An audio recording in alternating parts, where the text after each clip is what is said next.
want to start off by giving some basic background information that'll help make sense of this whole lesson we got going here.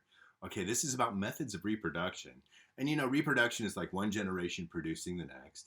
And one thing you guys all know about reproduction, you look kind of like your parents. Parents pass on their traits to the next generation, and you look kind of like your mom and kind of like your dad, but you don't look exactly like either one. And you look kind of like your brothers and sisters, but you don't look exactly like either one. So the idea is that there's a mix of genes that parents pass down from one generation to the next. So half of your mom's genes and half of your dad's genes get put into making a you or your brother or sister or some kind of offspring, all right? So that's the main method of reproduction that we got going that requires a mother and a father. It's called sexual reproduction. And that's the type that we're sort of familiar with. This is the thing to understand about how it works. It turns out that human beings, you all know DNA, deoxyribonucleic acid, that's the basic molecule that carries the genetic code. Every single one of your cells contains an entire DNA set to make you whole you. And what it does is it tells that cell what proteins to make. It tells that cell how to function, okay? So it's operating at a cellular level, right? And it ends up producing an organism like we are with the traits that we have, right? For me, it would be like, brown hair and, two eyes, one on either side of their head. I'm not an iguana or an elm tree. The DNA makes me a human being, right? And so these traits are pretty important stuff, right? For about how life works. Anyway, here's the secret. Your mom and your dad and you all have two sets of genetic information, right? The DNA is wrapped up into what's called chromosomes. And so human beings have 23 chromosomes. Actually, we have 23 pairs of chromosomes. We have two sets of genetic information, right? And they're duplicates of each other. Each chromosome, they just call them chromosome 1, chromosome 2, chromosome 3, etc., except for the X and the Y. Anyway, there's duplicates, right?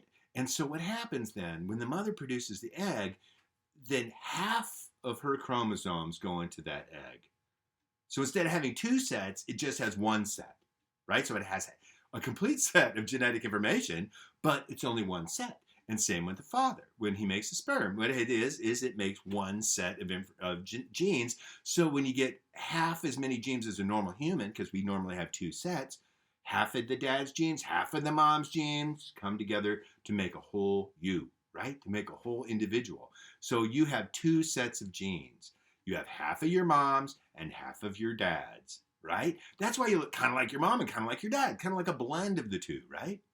Because you have half your dad's genes and half your mom's genes. And your brothers and sisters, they have half moms and half dads, but it's a different combination of which half of the 23. Some of the chromosomes that your mom contributed to you and your sister are the same one, and some of them are different. And so you're kind of like your brother and kind of like your sister, but not exactly the same. And that's the purpose of this whole thing, is to get a mix of genes where you have a whole, let's say, diversity in the gene pool, right? Where you have different people with different kinds of traits. Nobody's exactly the same, except for identical twins, right? They're genetically identical because they're one fertilized egg that is split.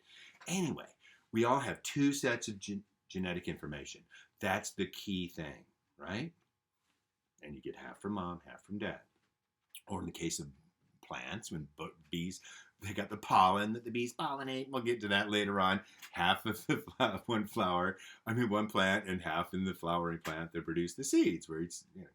Anyway, well, it doesn't always have to be that way, because not every organism in this world does it with the mother and father situation. It's called asexual reproduction. And so A means without, right? And so asexual reproduction would be like an amoeba or a paramecium or some single-celled organism where it's just like, oh, okay, I'm a blob, I'm a single-celled organism, and it just splits in half and becomes two. Well, they're genetically identical, right? Because they have the same genes. They don't have like half a mom's, half a dad's. They just got all of, they call them the daughter cells, but they're genetically identical. So that would be asexual reproduction. Or if you take a plant most plants you can do this with. You do a cutting, you snip off a little piece of the plant, and you plant it in some soil, and it'll start to grow roots, and it grows a whole new plant. And so that is a form of asexual reproduction, where it's genetically identical. It's called a clone, right? You've heard of a clone before, right?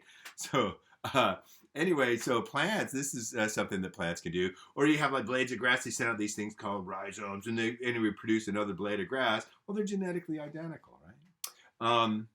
One interesting thing, did you know when you go to the store and you get a banana, in America, they're almost all Cavendish bananas. Bananas have no seeds. Well, how do they plant banana trees? They don't. They take a cutting from one and then they plant it. All bananas are genetically identical, at least if you get the standard Cavendish type of bananas. There are other bananas in the world besides the kind we use in America, but they're all clones. It's just an interesting little fact. Okay, now that's two different ways. You can have a mother and father, the two sets of genes, and they're half from mom, half from dad. You can have asexual reproduction where it divides and it splits and it's genetically identical to the precursor organism. Or a third way that can happen is kind of peculiar, but it really happens. It's called parthenogenesis. And this would be if you have an unfertilized egg. Okay? If you just has half the genes, right? And bees can do parthenogenesis too. That's how they make the male drone. It's an unfertilized egg, so it only has one set of genetic information. Anyway, that makes sense. If you followed what I said, I wanted to make this a pretty quick lesson here, without a lot of parts, no taking notes, none of that. Two sets of genetic information, half from mom, half from dad, right? And each egg ends up having a different combination of moms and dads, so they're similar but not identical. Then you have asexual reproduction, where it's a cloning thing, where it's genetically identical to the parents. And then you have parthenogenesis, where it's only half of the genes that go into it. Okay? Anyway, that's a little background information that will help you make sense of today's lesson. All right. See ya.